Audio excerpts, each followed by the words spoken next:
Welcome to the deep dive. We've got a really fascinating, maybe even unsettling, stack of source material today. It's all wrestling with this huge question. What is evil? Yeah, it's fundamental. And most of us, we kind of like to think good people do good things, bad people do bad things. Simple. Right, it keeps things neat. Like there's a big wall between us and them, the monster. But the sources you said, they challenge that straight away. They talk Yeah. about the line between good and evil being permeable and nebulous. Permeable, meaning you can cross it. That's the unsettling part. It's not fixed. Exactly. It shifts. And that idea, that transformation, well, it goes way back. Like Lucifer, right. The sources mention him, the light bearer angel. The highest angel. Yeah. Who then chooses defiance. Famously says, better to reign in hell than serve in heaven. That's quite the shift from like ultimate good to, well, the ultimate adversary. And that journey, that potential for transformation, that's really what we're digging into today. Precisely. We're trying to unpack whether these terrible acts, immoral, illegal, truly evil things come from something broken inside a person, their character. The bad seed idea. Yeah, the dispositional view. Or are they more about the situation, the environment, even the whole system they're stuck in? Okay, so let's start with how we usually react. Something awful happens, maybe a violent crime. What's the first instinct? Find what's wrong with the person. Right. That's the dispositional bias. We immediately jump to conclusions about their inherent nature. Bad genes, bad upbringing, some kind of pathology. It's almost a reflex. It is. Psychologists have studied this bias a lot. Whether it's violence or even, say, incredible heroism, we tend to think it must be something fixed inside that person. And that sounds a lot like the few bad apples argument we always hear from institutions when something goes wrong. Exactly. It's the perfect defense for those in power. Point the finger at a couple of individuals, call them bad apples, remove them, and claim the barrel itself is fine. It protects the system, keeps the focus off the barrel itself. That's the medical model approach. Find the sickness in the individual, treat or remove them, problem solved. But it completely ignores the context, the environment. So the alternative view flips that, looks at the barrel, not just the apple. Right. That's the public health model. It asks, where are the vectors of disease transmission? Often, they're in the environment. Like the example in the notes. The child with learning difficulties. Yeah, great analogy. The dispositional view says, let's treat the child's disability.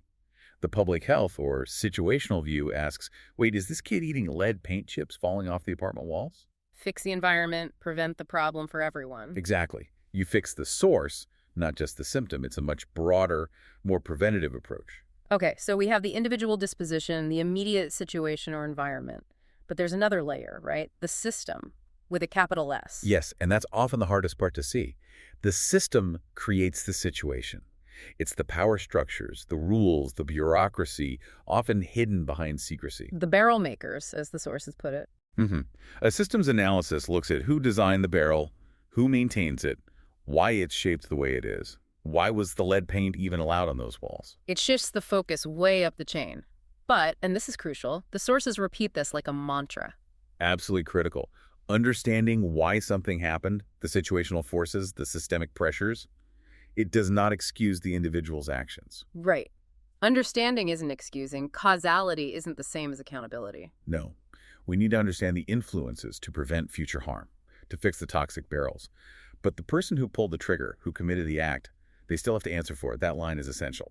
Okay. So to really see how powerful situations can be, how they can shape us, we probably need to talk about the Stanford Prison Experiment, SPE. You can't really discuss situational power without getting into SPE. It was designed basically to test this very question. Can a situation overpower individual personality and morality? And they use just average people. Average, healthy college student volunteers. Screened for psychological stability. They were randomly assigned, flipped a coin, essentially to be either a prisoner or a guard. Critically, there were no personality differences between the groups before the study started. But the setup itself was designed to mess with their heads from the start. Oh, absolutely. The prisoners got surprise arrests at home by real Palo Alto police cars, sirens, the whole deal. Hauled off, booked. A real shock. And then in the prison. Immediately stripped, deloused, given uniform, just smocks, really, and assigned numbers. No names allowed. Prisoner 861, prisoner 5787 or 4. They had to call the guards Mr. Correctional Officer. Total stripping of identity. Textbook dehumanization right from the outset. And the guards, they got uniforms, mirrored sunglasses to prevent eye contact, billy clubs, symbols of power. but crucially, zero training in how to be a guard. And how quickly did things change? Frighteningly fast. The guards just started improvising. They became creative in their cruelty and control. Hey, we have that quote from Guard Varnish, don't we? Yeah, it's chilling. He admitted later he had to consciously shut off all feelings. He decided to lose sympathy and any respect for the prisoners to play his part. He knew he was suppressing his own humanity. Wow. He knew he was doing it, and the prisoners felt that pressure intensely. Prisoner 8612. He had a breakdown pretty early on, went into a rage, screaming. But what he said later is fascinating. It wasn't the physical stuff, the chains or the snock, that got to him most. What was it? He said, and this is a direct quote, "It was the head part, the psychological part that was the worst, knowing that I couldn't get out if I wanted. That loss of control, the psychological prison, was more terrifying than the physical discomfort." That total powerlessness. And get this, the power dynamic even warped their perception. After the experiment, prisoners actually reported perceiving the guards as being physically taller than they really were. Seriously? Taller? Yeah. As if the power itself gave the guards a sort of 2-inch shoe lift in the prisoners' minds. Power became physical size. That's incredible. It shows how deep the psychological impact went. And it wasn't just the participants who got lost in their roles, right? No, and this is a crucial, often debated point. The lead researcher himself, Philip Zimbardo, admitted he got sucked in. He wasn't just a researcher observing, he started acting like the prison superintendent. Like with prisoner 8612, the one who broke down. Exactly. When 8612 was acting out, Zimbardo didn't handle it like a scientist studying a reaction. He acted like a warden dealing with a troublemaker. He actually offered the guy a deal, like a Faustian bargain, become an informant, a snitch against the other prisoners, and get better treatment. Wow. The researcher became part of the simulation he created. The line blurred completely. It shows just how potent that situation was. It could redefine roles and reality, even for the person in charge. So SPE, despite its ethical issues, gives us this stark picture of how situations drive behavior. And it points to some key psychological processes like dehumanization. That's absolutely central. Dehumanization is seeing the other as less than human. Yeah. Your sources call it a cortical cataract. Like a clouding of moral vision. Exactly. It makes it okay to mistreat people because, in your mind, they aren't really people like you. The normal rules of morality just don't apply to them anymore. And it doesn't take much to flip that switch, does it? Disturbingly little. There's that Bandura experiment mentioned in your notes. College students were told they'd be delivering electric shocks, well, what they thought were shocks, to another group. Okay. But just before they started, some students overheard the victims being called animals. Another group heard them called nice guys. A third group heard nothing. It's just one word difference. One word.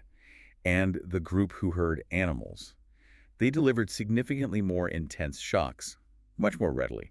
That single label was enough to disengage their moral compass. It gave them permission, psychologically. It absolutely did. It's a terrifying demonstration of how easily morality can be switched off by labels, by the situation, which leads to another key mechanism, de-individuation. Losing yourself in the role. Yeah, or in the group. When you put on a uniform, a mask, or you're just part of an anonymous crowd, your personal identity kind of melts away. Your sense of personal responsibility gets diffused. I wasn't myself. I was just doing my job, or everyone else was doing it. Precisely. Conscience takes a back seat. It makes it much easier to do things you'd never dream of doing as an individual acting alone. And this ties into other classic studies, too, like Milgram's obedience experiments. Definitely. Milgram showed that ordinary people would obey an authority figure telling them to deliver dangerous shocks, even when the victim was screaming in pain. What was the percentage again? Something really high. In the main Yale study, it was up to 65% of participants who went all the way to the maximum 450-volt level. Just because a guy in a lab coat told them to. It wasn't because they were inherently cruel people. It was the power of that situation, the pressure to obey authority in that specific context. The system demanded obedience, and most people complied. Okay, so we have these powerful psychological forces. Dehumanization, de-individuation, obedience to authority. They work in controlled simulations and labs.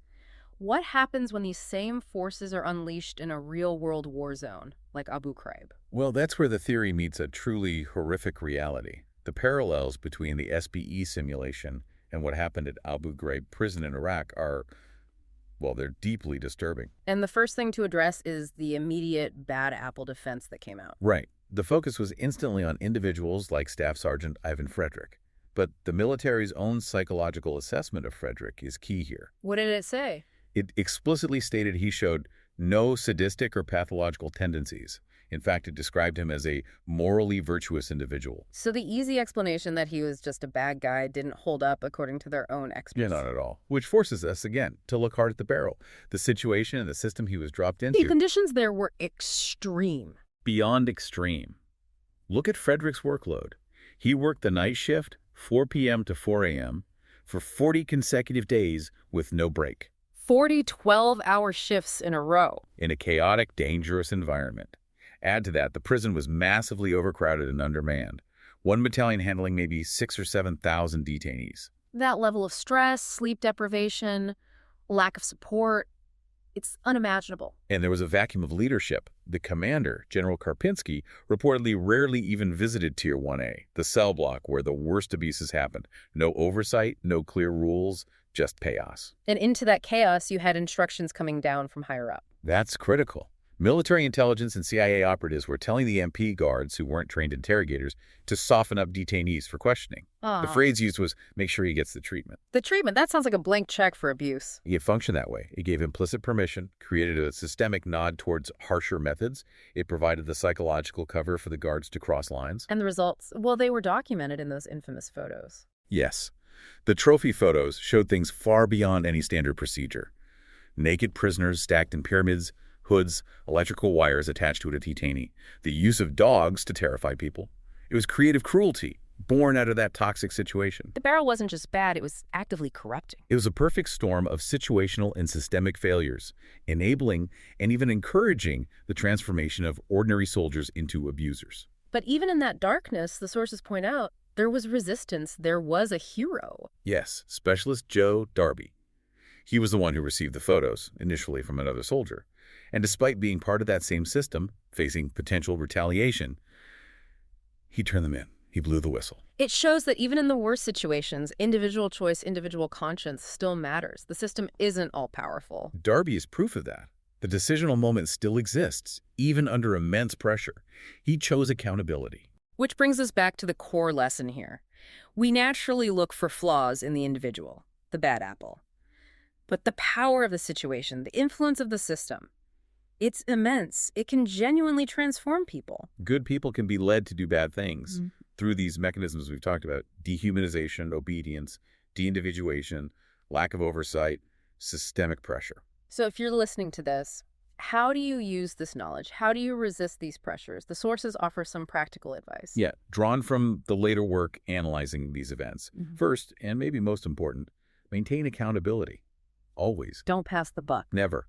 Resist that urge to say, I was just following orders or everyone else was doing it. Own your actions. Don't let responsibility get diffused or displaced. That's the first step towards losing your moral compass. Okay, what else?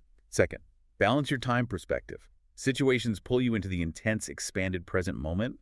Everything feels urgent right now. You lose sight of the past and future. Exactly. So you need to actively pull back. Remember your past values, who you are, what you stand for, and think about the future. How will you feel about this action tomorrow, next year?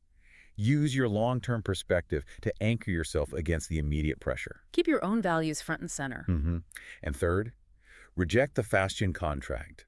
Be wary whenever someone asks you to trade away basic freedoms or moral principles for promises of security, efficiency, or belonging. Like trading transparency for secrecy. Or individuality for group conformity. These trade-offs are often the thin end of the wedge, the way systems gain control and suppress dissent. Guard your right to question, to say no. Own your actions, keep perspective, don't trade away your freedom. Powerful takeaways. They are tools for resistance. Because if we accept the core idea here that situations can turn ordinary people into perpetrators, then we have to consider the flip side too, right? We have to. If the potential for evil is situational, maybe the potential for good, for heroism, is too.